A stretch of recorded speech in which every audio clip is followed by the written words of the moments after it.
শুভ নববর্ষ। কেমন আছেন আপনারা? আজকে সত্যি সকালটা একটু অন্যরকম, খুব ভালো লাগছে। প্রতিদিন তো সকালে উঠে অফিসে যেতে হয়, আজকে সকালে এসে একটা উৎসব মুখর পরিবেশে সময় কাটাচ্ছি, সত্যি অসাধারণ। যাই হোক, বৈশাখ নিয়ে আমাকে স্মৃতি চারণের কথা বলা হয়েছে, আমি এবং কবিতাও পড়তে হবে। তো আমি ছোট করে অল্প করে একটু বলি। সেটা হচ্ছে, আমি 14 বা 15 বছর পর্যন্ত গ্রামে বড় হয়েছি। গ্রামের বৈশাখে মেলা হতো, সেখানে অনেক ধরনের পাখা, টমটম বা বায়োস্কোপ, বিভিন্ন ধরনের সংস্কৃতির সাথে আমরা দেখে বড় হয়েছি আর কি। কিন্তু এখনকার বাচ্চারা সেটা থেকে বঞ্চিত। ওরা হয়তো এই ছবিটা বা এই পাখাটা ওদের কাছে মানে পরিচিত নয়। সেটা আমাদের দায়িত্ব, এটা ওদের কাছে পৌঁছে দেওয়া।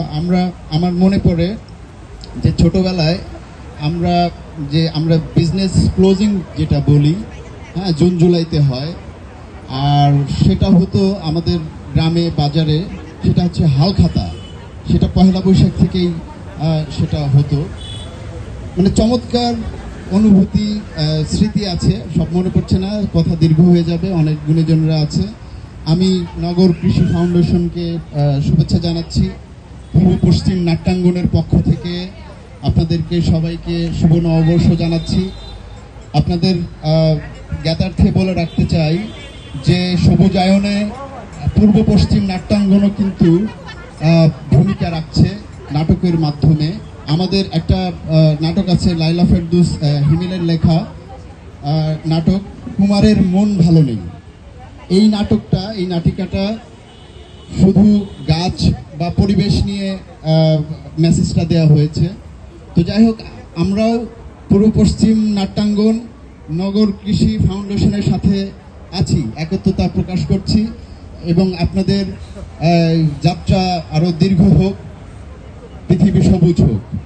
এবার আমার একটা কবিতা পড়তে হবে, দুইটাই মানে আমার আগে যারা কবিতা পড়লেন দুটাই রবীন্দ্রনাথের কবিতা।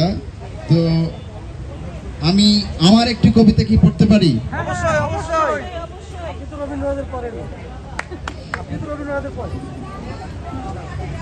আচ্ছা, আমার কবিতার শিরোনাম মহাশূন্যের স্বাগতমী।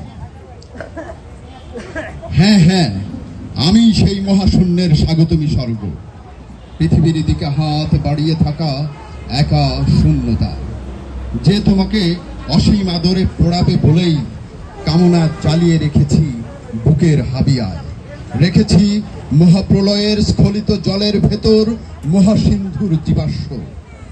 আমি জেনারেল শেরম্যানের মতো বৃক্ষ পুরুষ নিত্য প্রবাহিত করি নায়াগ্রার বীর্যপ্রপাত। বজ্রনাদের শীতকারও এখন যার কাছে ক্ষীণ সুর মনে হয়, তাকেই তুমি কাঞ্চনজঙ্ঘা স্তনের উষ্ণতা দেখাচ্ছ। অনুভবের নীল নদে সাঁতরাবে ঠিকই, কুল পাবে না। যদি কবিতার কথা বলো, হ্যাঁ, আমি কবিতা চাই, যে কবিতা পৃথিবীতে সব কষ্টের বংশবৃদ্ধি করবে, যে অন্ধকারের অশ্রুতে গর্ভবতী করে দেবে তোমার চোখের মাতৃত্ব, আর কাগজের পৃথিবীতে জীবনের বিস্তারিত তৃষ্ণায় উন্মুক্ত করে দিবে সমস্ত কষ্টের অস্থিমজ্জা। এভাবেই নষ্ট স্মৃতির কবর থেকে জন্ম নেবে এক একজন শৈল্পিক শব্দ ভিখারি। এমনই তো হতে হয় কবিতার ভাষা। হ্যাঁ, আমি জ্যোৎস্নার ভেতর মিশিয়ে দিয়েছি চুমু, আর রোদের ভেতর ছড়িয়ে দিয়েছি বিস্তৃত কাম। দিনরাত আমার স্পর্শই এখন তোমাকে বাঁচিয়ে রাখবে। পৃথিবীতে আমি এখন সমস্ত আশ্চর্যের নিয়ন্ত্রক, কারণ আমি বিষণ্ণ কবিতার ঈশ্বর, আমি এক মহাশূন্যতা।